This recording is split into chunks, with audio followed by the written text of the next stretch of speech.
ओम शांति। 27 जून 2026। बाबा के महावाक्य। मीठे बच्चे, याद से आत्मा का किचड़ा निकालते जाओ। आत्मा जब बिल्कुल पावन बने तब घर चल सके। मीठे बच्चे, याद से आत्मा का किचड़ा निकालते जाओ। आत्मा जब बिल्कुल पावन बने तब घर चल सके। प्रश्न: इस अंतिम जन्म में बाप के किस डायरेक्शन को पालन करने में ही बच्चों का कल्याण है? उत्तर: बाबा कहते मीठे बच्चे, इस अंतिम जन्म में बाप से पूरा वर्षा ले लो। बुद्धि को बाहर में भटकाओ मत। विष को छोड़ अमृत पियो। इस अंतिम जन्म में ही तुम्हें 63 जन्मों की आदत मिटानी है। इसलिए रात दिन मेहनत कर देही अभिमानी बनो। ओम शांति। शांति धाम विश्रामपुरी है। इस दुनिया से सब थके हुए हैं, चाहते हैं कि हम अपने सुख धाम में जाएं। ये दुनिया अच्छी नहीं लगती। स्वर्ग को देखते हैं तो नर्क से दिल कैसे लगे। कहते हैं बाबा जल्दी करो, इस दुख धाम से ले चलो। बाप भी समझाते हैं ये तो छीछी दुनिया है। इनका नाम ही है डेविल वर्ल्ड, नर्क। ये कोई अच्छा अक्षर है क्या?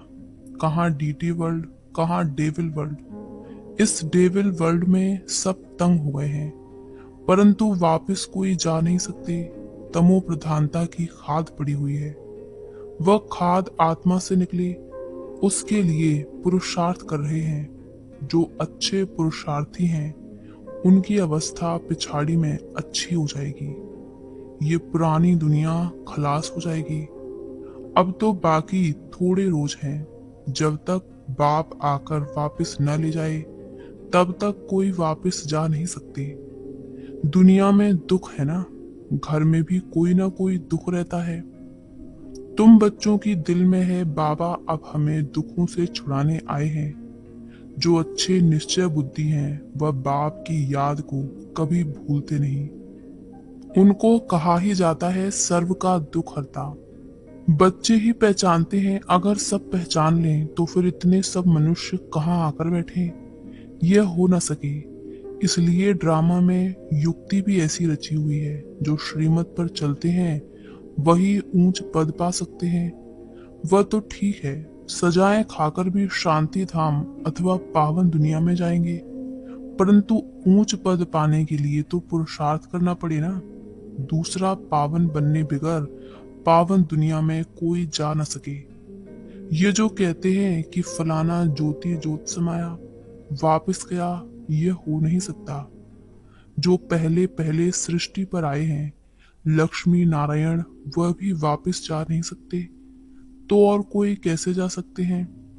इनके भी अब 84 जन्म पूरे हुए।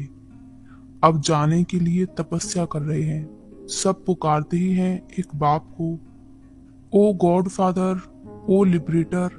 वह गॉड फादर है दुख हरता, सुख करता।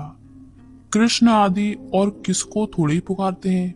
क्रिश्चियन हो मुसलमान हो, सब ओ गॉड फादर कह बुलाते हैं। आत्मा बुलाती है अपने फादर को। फादर कहते तब है जब समझते हैं हम आत्मा है। आत्मा भी कोई चीज है ना। आत्मा कोई बड़ी चीज नहीं है। वह तो एक स्टार है और अति सूक्ष्म है।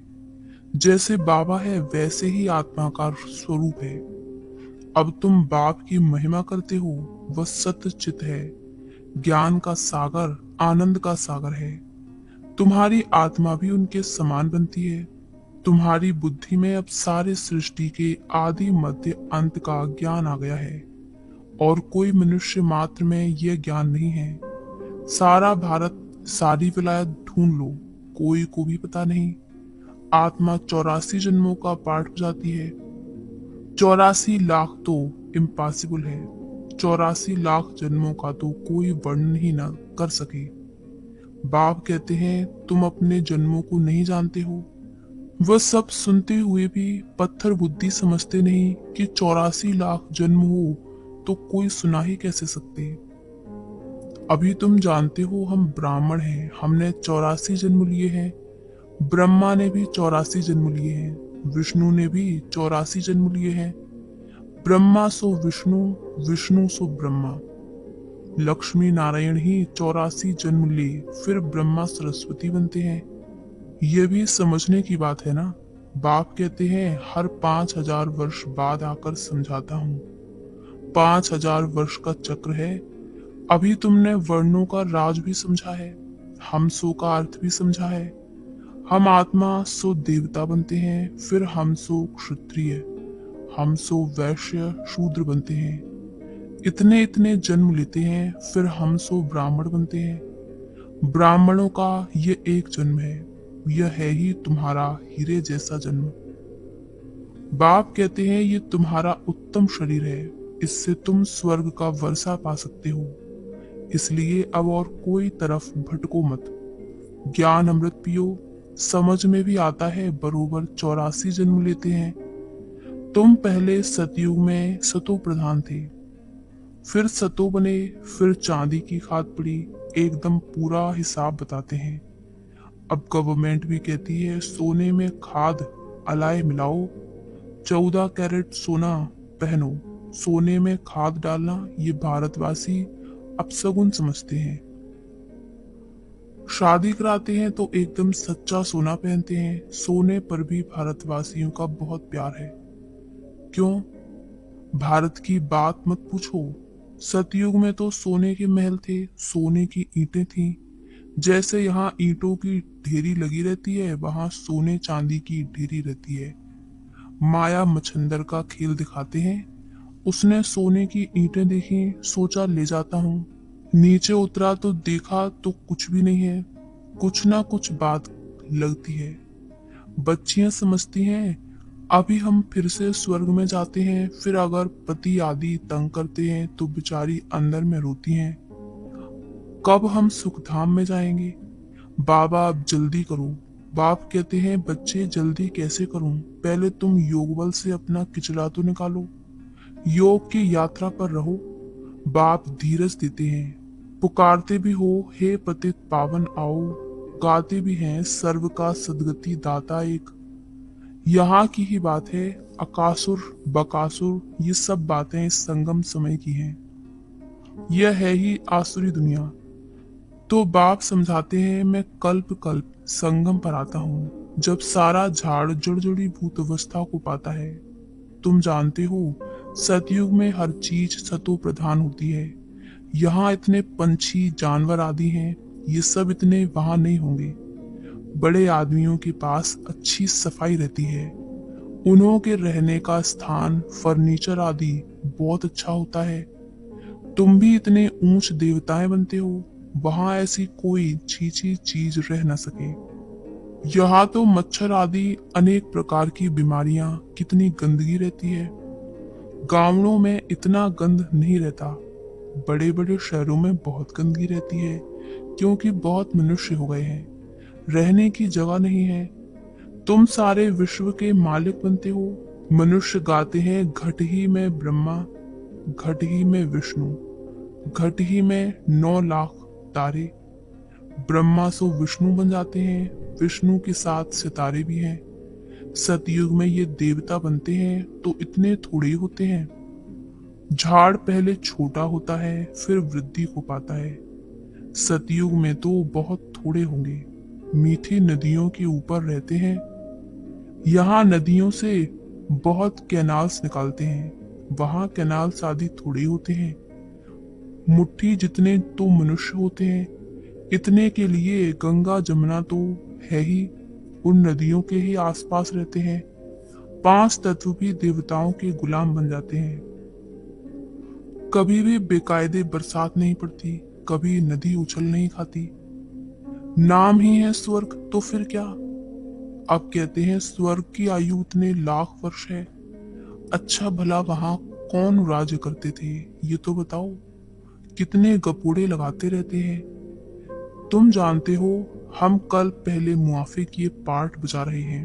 रुद्र ज्ञान यज्ञ में अनेक प्रकारों के असुरों के विघ्न पड़ेंगे। फिर मनुष्य समझते हैं असुर लोग ऊपर से गंध गोबर आदि डालते थे, परंतु नहीं।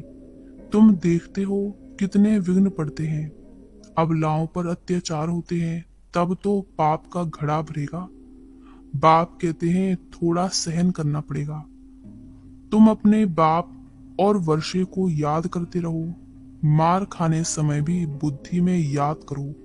श्री बाबा, तुमको तो बुद्धि में ज्ञान है। किसको फांसी पर चढ़ाते हैं तो पादरी लोग कहते हैं गॉड फादर को याद करो। ऐसे नहीं कहेंगे क्राइस्ट को याद करो। इशारा गॉड के लिए करते हैं। वह इतना लवली है, सब उनको पुकारते हैं। आत्मा ही पुकारती है। अब देही अभिमानी बनने में ही मेहनत है। 63 जन्म तुम देह अभिमान में रहे हो। अभी इस एक जन्म में वह आधा कल्प की आदत मिटानी है।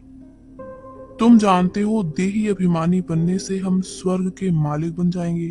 कितनी ऊंच प्राप्ति है। तो रात दिन इसी कोशिश में रहना पड़े। मनुष्य धंधे आदि के लिए भी मेहनत करते हैं। आमदनी में मनुष्य को कभी झुटका या उबासी नहीं आएगी, क्योंकि आमदनी है। पैसे की खुशी रहती है, थकने की बात ही नहीं रहती। बाबा भी अनुभवी है ना। रात को स्टीमर्स आते थे तो आकर माल खरीद करते थे। जब तक ग्राहक की जेब खाली न करें तब तक उनको छोड़े नहीं। बाबा ने रथ भी पूरा अनुभव ही लिया है। इसने सब अनुभव किया है। गावड़े का छोरा भी था। 10 आने मन अनाज बेचता था। अभी तो देखो विश्व का मालिक बनते हैं। एकदम गावड़े का था, फिर चढ़ गया तो एकदम जवाहरात के धंधे में लग गया। बस जवाहरात की बात, यह फिर है सच्चे जवाहरात। यह होता है रॉयल व्यापार। बाबा वाइसराय आदि के घर में ऐसे जाते थे जैसे अपना घर। इनको फिर कहा जाता है अविनाशी ज्ञान रत्न। जितना ये बुद्धि में धारण करेंगे इससे तुम पदमपति बनेंगे। शिव बाबा को कहा जाता है सौदागर, रत्नाकर। उनकी महिमा भी गाते हैं, फिर कह देते सर्वव्यापी। महिमा के साथ फिर इतनी ग्लानि कैसी हालत हो गई है भक्ति मार्ग की। बाप कहते हैं जब भक्ति पूरी होती है तब भक्तों का रक्षक बाप आते हैं। बहुत भक्ति कौन करते हैं यह भी सिद्ध हो जाता है। सबसे जास्ती भक्ति तुम करते हो। वही यहाँ आकर पहले पहले ब्राह्मण बनते हैं और बाप से वर्षा लेते हैं फिर से पूज्य बनने का। रावण ने पुजारी बनाया है, बाप पूज्य बनाते हैं। यह है भगवान वाच। भगवान एक है, 2-3 भगवान होते नहीं। गीता भगवान की गाई हुई है। शिव भगवान वाच के बदले श्री कृष्ण का नाम डाल दिया है तो कितना फर्क हो गया है। ड्रामा अनुसार फिर भी गीता का नाम ऐसे बदलना ही है। फिर बुलाते हैं हे पतित पावन आओ।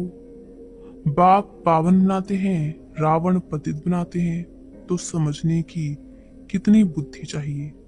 श्रीमत श्रेष्ठ ते श्रेष्ठ मत है ही एक बाप की। ये लक्ष्मी नारायण स्वर्ग के मालिक बाप की मत से ही बने हैं। अच्छा, मीठे मीठे सिकी लदे बच्चों प्रति माता पिता बाप दादा का याद प्यार और गुड मॉर्निंग। रूहानी बाप की रूहानी बच्चों को नमस्ते। धारणा के लिए मुख्य सार।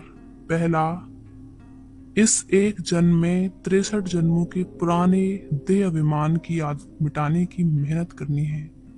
देही अभिमानी बन स्वर्ग का मालिक बनना है। दूसरा, इस हीरे तुल्य उत्तम जन्म में इस बुद्धि को भटकाना नहीं है। सतो प्रधान बनना है। अत्याचारों को सहन कर बाप से पूरा वर्षा लेना है। वरदान, साकार बाप समान अपने हर कर्म को यादगार बनाने वाले आधार मूर्त और उद्धार मूर्त भव। साकार बाप समान अपने हर कर्म को यादगार बनाने वाले आधार मूर्त और उद्धार मूर्त भव। जैसे साकार बाप ने अपना हर कर्म यादगार बनाया, ऐसे आप सभी का हर कर्म यादगार तब बनेगा जब स्वयं को आधार मूर्त और उद्धार मूर्त समझकर चलेंगे। जो अपने को विश्व परिवर्तन के आधार मूर्त समझते हैं उनका हर कर्म ऊंचा होता है। और वृद्धि दृष्टि में जब सर्व के कल्याण की भावना रहती है तो हर कर्म श्रेष्ठ हो जाता है। ऐसे श्रेष्ठ कर्म ही यादगार बनते हैं। स्लोगन: सत्यता की शक्ति को धारण करने के लिए सहनशील बनो। अव्यक्त इशारे: सदा हर्षित रहने के लिए अपनी नेचर को सरल बनाओ, सहनशील बनो। इस सहज योगी जीवन में अगर मुश्किलातों का अनुभव होता है तो सहज राज कैसे करेंगे? यहाँ के संस्कार ही वहां ले जाएंगे। देखो, आपके यादगार जो देवताओं के चित्र बनाते हैं उनकी सूरत में सरलता जरूर दिखाते हैं। तो जो जितना सहज पुरुषार्थी होगा वह मनसा में भी सरल, वाचा में भी सरल, कर्म में भी सरल होगा। उसको ही फरिश्ता कहते हैं। अच्छा, ओम शांति।